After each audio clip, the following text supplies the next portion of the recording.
तो मैंने डेफिनेशन लिखा कि hedging is a process by which an entity eliminates और reduces the risk of adverse movement of the fair value और exchange rates और even any asset liability. किसी भी चीज में एडवर्स मूवमेंट का अगर आपको लॉस हो, एडवर्स मूवमेंट की वजह से आपको लॉस होने का रिस्क है, तो आप उसको अवॉइड करने के लिए जो भी कुछ करते हो, दैट प्रोसेस को हेजिंग कहते हैं। इसमें आपको दो बातें ध्यान देनी है कि एक कि आप हेजिंग कैसे करोगे।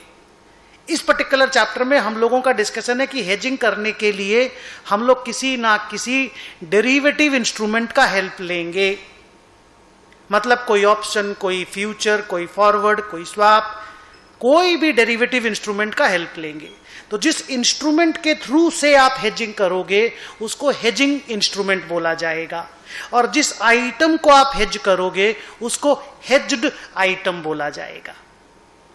मेरे सेकेंड पैराग्राफ को देखो, मैंने लिखा है कि an entity may have the following items which are subject to the risk of adverse movements of fair value or exchange rates.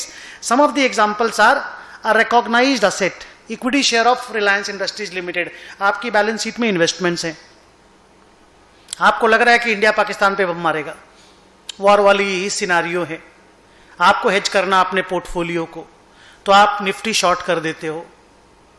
तो निफ्टी शॉर्ट करना इज अ फ्यूचर कॉन्ट्रैक्ट, और आप निफ्टी शॉर्ट करके अपने पोर्टफोलियो को hedge कर रहे हो।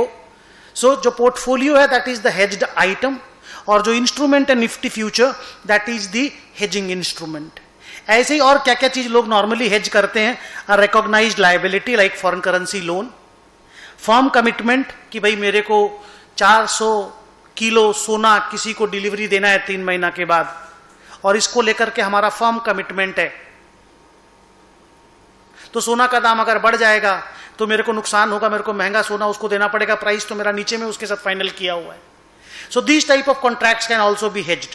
Highly probable forecast transactions, firm commitment नहीं है पर हमेशा ऐसा ही होता है और आगे भी ऐसा ही होगा। This type of transactions are highly probable forecast transactions, तो उसको भी हेज किया जाता है। And investment in foreign operations, आपका अमेरिका में कोई सब्सिडरी है, जेवी है, एसोसिएट है, ब्रांच है, पैसे लगे हुए हैं वहां पे, डॉलर का रेट अगर नीचे चला जाएगा तो अपना इन्वेस्टमेंट इन सब्सिडरी का वैल्यू भी नीचे चला जाएगा। तो इन सारी आइटम को हेज किया जाता है नॉर्मली स्पीकिंग, और इनको हेज करने के लिए we use various types of instruments which are mostly derivatives like forwards, futures, options, swaps etcetera.